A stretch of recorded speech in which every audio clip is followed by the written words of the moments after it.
మంత్రాన్ని జపించాలంటే అంగన్యాస కరన్యాసాలు తప్పనిసరిగా చేయాలా తెలియచేయగలరు అంటూ రాస్తున్నారు. సాధారణంగా ఈ అంగన్యాస కరన్యాసాలు అనేటటువంటివి అందరికీ అవసరం ఉండదు. ఎవరు బాగా మంత్రానుష్ఠాన పరులయ్యి ఉంటారో, ఎవరికి గురువుల దగ్గర నుంచి ఉపదేశము చాలా ప్రత్యేకంగా దీనికి సంబంధించి ఉంటుందో అలాంటి వాళ్ళు అంగన్యాస కరన్యాసాలని చేసి ఆ మంత్రాన్ని లోపల అనుష్ఠానం చేసి దిగ్బంధం నుంచి అనుష్ఠానం చేసి ఆ తర్వాత చేయడము అనేటటువంటిది ఉంటుంది. అలా గురువులు చెప్పకుండా మన ఇష్టంగా మనము పుస్తకాలు తీసుకోనో ఇంకోటి చదివో అంగన్యాస కరన్యాసాలు అనేటటువంటిది ఎట్టి పరిస్థితుల్లోనూ చెయ్యకూడదు. అది సాధారణంగా సంధ్యావందనాదులు ఆచరించే సమయంలో కూడా అనుష్ఠానపరంగా ఎవరైనా గురువు చెప్పినటువంటి వాళ్ళు ఆచరించేటటువంటి పద్ధతి.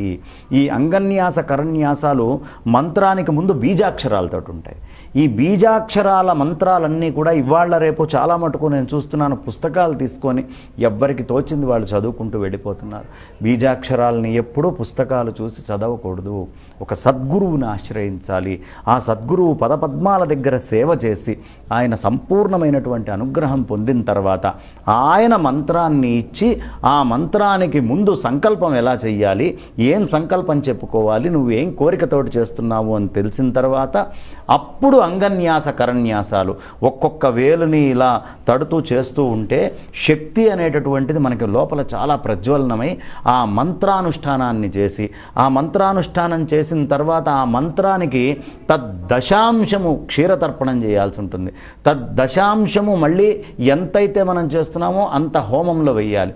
ఆ హోమంలో వేసిన దానికి దశాంశము అన్న సంతర్పణ చేయాలి. కాబట్టి ఇలా సంతర్పణలతో పాటు రకరకాలైనటువంటి ప్రక్రియలు ఉంటాయి. ఈ ప్రక్రియలన్నీ కూడా బాగా చదువుకోనుండి బాగా తెలిసినటువంటి వాళ్ళు ఆచరించాల్సినటువంటి పద్ధతి. ఎవరు పడితే వాళ్ళు అంగన్యాస కరన్యాసాలని ఇష్టం వచ్చినట్టు చేయకూడదు.